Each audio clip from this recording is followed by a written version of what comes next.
Welcome to the podcast of School Beyond Limitations. In this podcast, you will learn how to guide your child through their school life with the intention to help them find their unique essence that will allow your daughter, your son to live a fulfilled and meaningful life.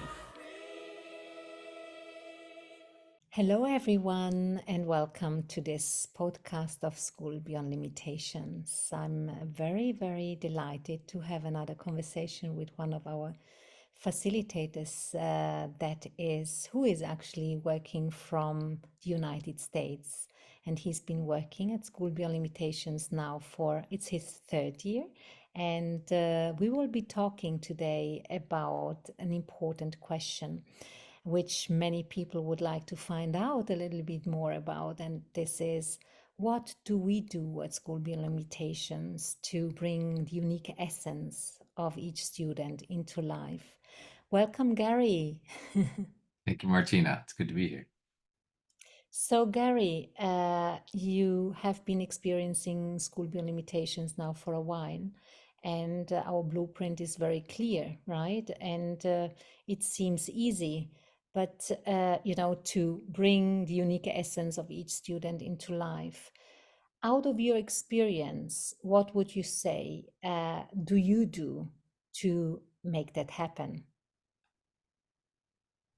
I think first, listening and really finding out and staying curious about who students are now, what they're into, the things they want to share with you, making space for them to be the ones kind of guiding the conversation whenever possible. And some students by nature just do this. Others maybe need to be nudged or have it modeled for them first before they feel comfortable opening up and showing what are their interests, what are their passions. But always thinking about the student as the center. Yes, there's interesting topics out in the world. Yes, there's things I would love for them to also love as much as I do. But that stuff is only useful if it seems likely to bring them out, right? It's the student is the center, and I'm here to mostly just bear witness and watch them grow and suggest some things, maybe provoke their thinking a little bit. Obviously teach them some skills directly too. Of course, there is that as well, based on what I see them needing. But trusting that once we have a good relationship,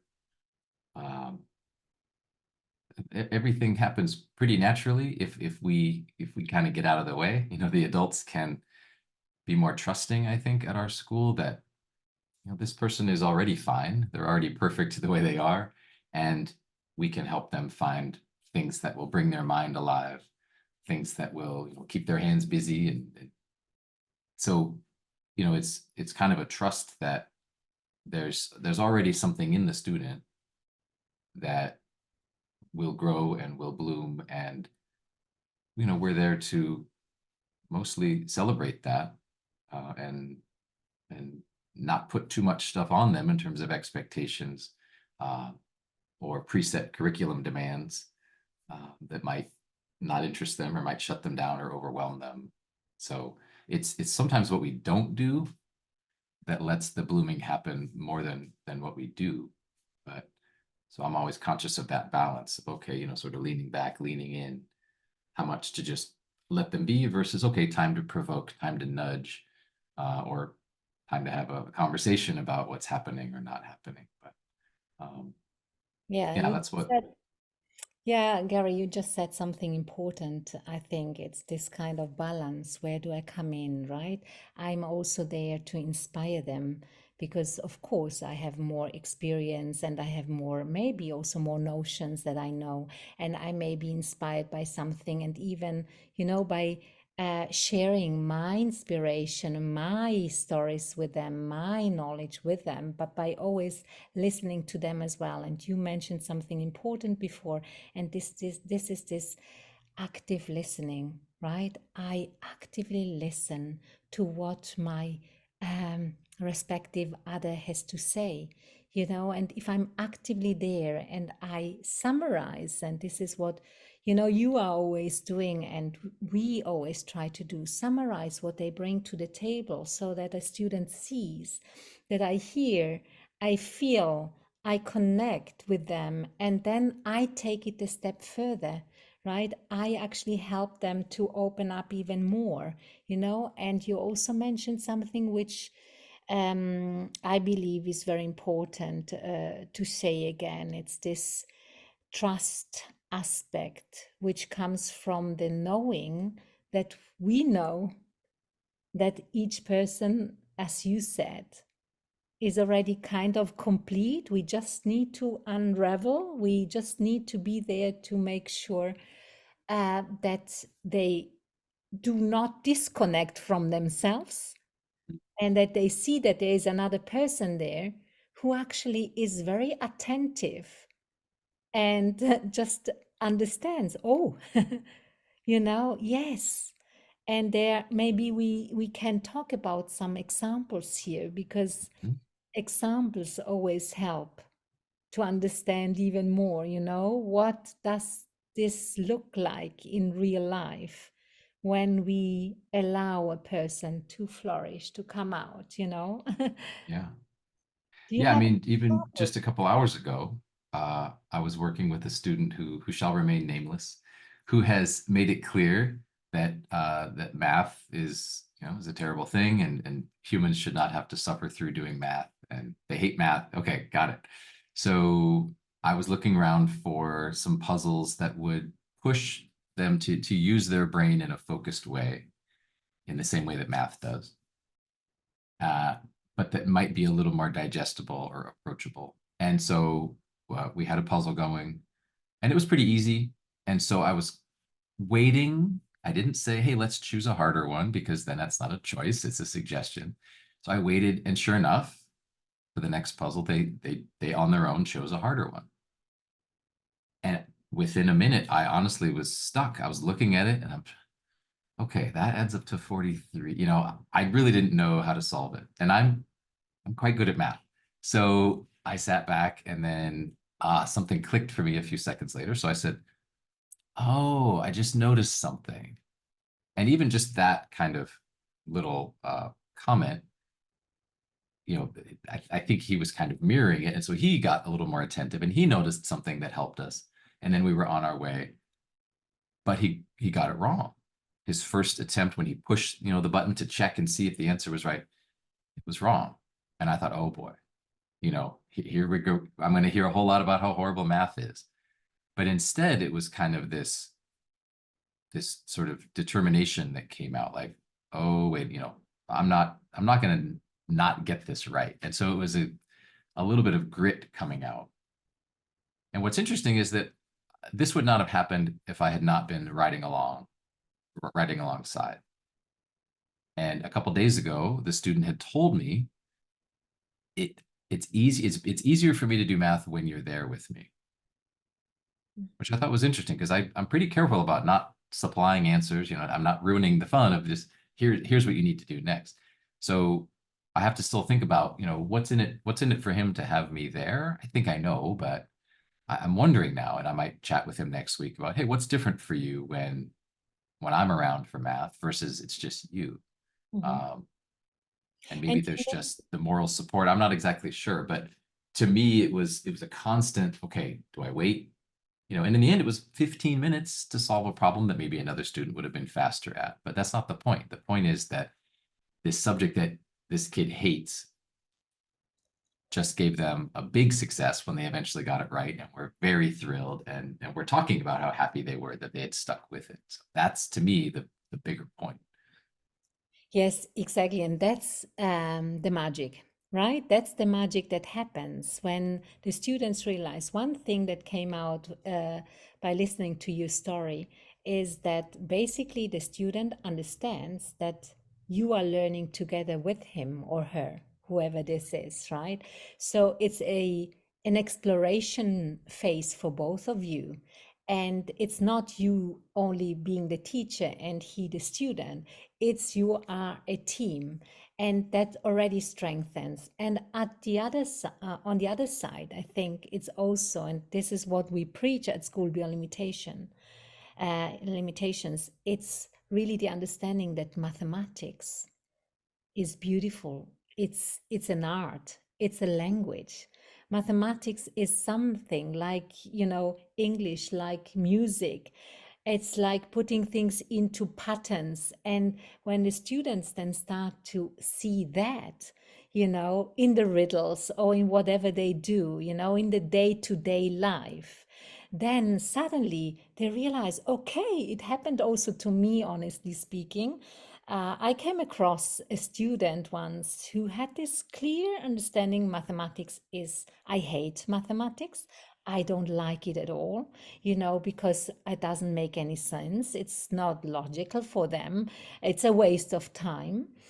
And after not even a long time, I think it took only a few weeks, the student realized the beauty that could be seen in the different patterns by doing simple things, by doing maybe going shopping, by playing games such as chess, and stuff like that. And then the student turned around and became addicted, kind of, towards mathematical problems. And even then later on, I mean, I'm talking now really about a long time ago. And that student, what did he do? He studied mathematics at Mm. university level. Mm. It's language, it's beautiful. It's, you know, so, and if we see it from that point of view. So I think maybe we could also go into that conversation, Gary. Um, what happens when we show students a different perspective, in your view? I think they, I think for some of them, school has been um, a lot of the same, a lot of the way the courses have gone or the way the teachers have interacted with them has been, a pretty narrow set of experiences. And so for me to be different from that, just in who I am and how I teach, but also to for me to consciously show different perspectives and to have to take on, honestly, myself having to take on different perspectives from the way I was teaching before. Um, I see a kind of relaxing, a kind of reconnection, I guess, with, oh, I'm okay. And the way I think is okay. And the way I do things and learn is going to be good enough. Um, which I think some students come to us, they arrive to us maybe feeling defeated or frustrated by how things went in other schools, or the relationship, like I hate math, and maybe nobody before had either taken that seriously and explored, okay, well, what about it? Is there any kind of math that you like, or just a radically different approach to trying to teach it, knowing that maybe there is going to be something that will spark between the student and the subject, in that triangle of teacher, student, subject. It's my job to continually be exposing them and helping them see there's a really interesting world out there, and there's lots of interesting ways of measuring it or depicting it or questioning it or engaging with it. So, as somebody who teaches multiple subjects, I've been forced to switch hats, um, thinking like a poet one day, and then a plumber the next day, and a cook and a historian. And so I think the the ability to also change their perspective on themselves, um, and to maybe give themselves a break for things that are difficult for them. Um, you know, being aware that yes, perspective is something that people have influence over. You can kind of change your mind about a subject. You can change how you look at something. You can change how you see yourself. and how you learn to talk about yourself will also affect how you see yourself. So um, yeah, I'm just some guy who meets these kids and sees what I see. Um, it's not like I'm some magician or something just because I'm a teacher, but yeah, being a little bit older, having kids of my own, I've seen the value of shifting the perspective when it seems like we're stuck somewhere. Mm. So to come shortly to an end, this conversation would never end, I think, because there's so much we could say about it. But what we can say about what do we do at School Beyond Limitations in order to bring the unique essence of each student into life is certainly listening to them, is certainly uh, personalizing our approach, is certainly for sure changing perspective, is certainly building up trust, relationship. What else would you say are we doing that helps this unique essence to be explored, which is already there, right? Because it's already there. And it's Yeah, and I think we give them lots of opportunities to present and show off, who they are, or who they're becoming, or what they're trying and what they're learning for their peers, right? What adults think is, okay, it's kind of important, but what their peers think is really important to them.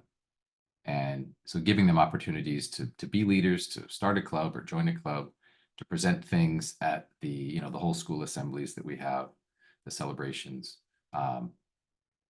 Giving them a platform, an audience, which I think is especially important with online school, where they're not getting physical access to each other more than a few times a year when we meet face to face. So I would echo listening, that first one that you listed there, that's really where it starts and where it ends. And that's a huge part of it, is really just being attentive to, what are they saying? How are they feeling? What's their writing looking like? Listening in the holistic sense of taking in everything you can get from them and really thinking hard about, okay, what does this mean, and what needs to be next, and how are they doing, and listening to parents as well when we meet with them to talk about a student. So yeah, keeping that focus on, what am I seeing, what am I hearing from them, and then I'll make my choices about what I present or what I suggest, rather than flipping it around and saying, well, here's the list of all the important stuff that I know is important. Now you come, I'll drag you kicking and screaming to it, whether you want it or not, kind of the opposite of an approach that happens in some other places. how do you think, and then we really come to an end and we will have another conversation again, because I think these conversations are always so extremely fruitful and also empowering for ourselves, also, isn't it? If you, I mean, you are facilitating, you're a facilitator at School Beyond Limitations. If you had your own child who still were to go to school because your children are already beyond that level. Would you say this is a good choice for a student to, to join School Beyond Limitations? What would you say? Yes, I think the colleagues that I've gotten to know, um, I would love for them to be teaching my kids. I think that would be a really special relationship. Um, to be attended to be listened to be, treasured for who you are. Even if sometimes your behavior is annoying, every kid does things that sometimes bother the adults in their life, but to have people who stick with you and trust you to to grow and develop, that's what I want my kids' teachers to do, is to care about them. Yes, the subject matters as well.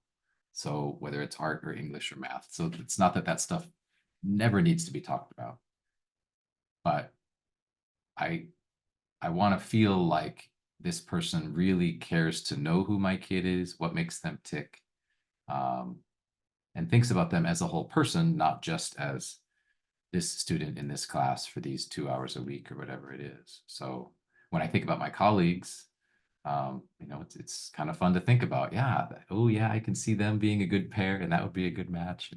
Mhm. And just the freedom to make a lot of choices. You have a lot more control as an SBL student over how you spend your time.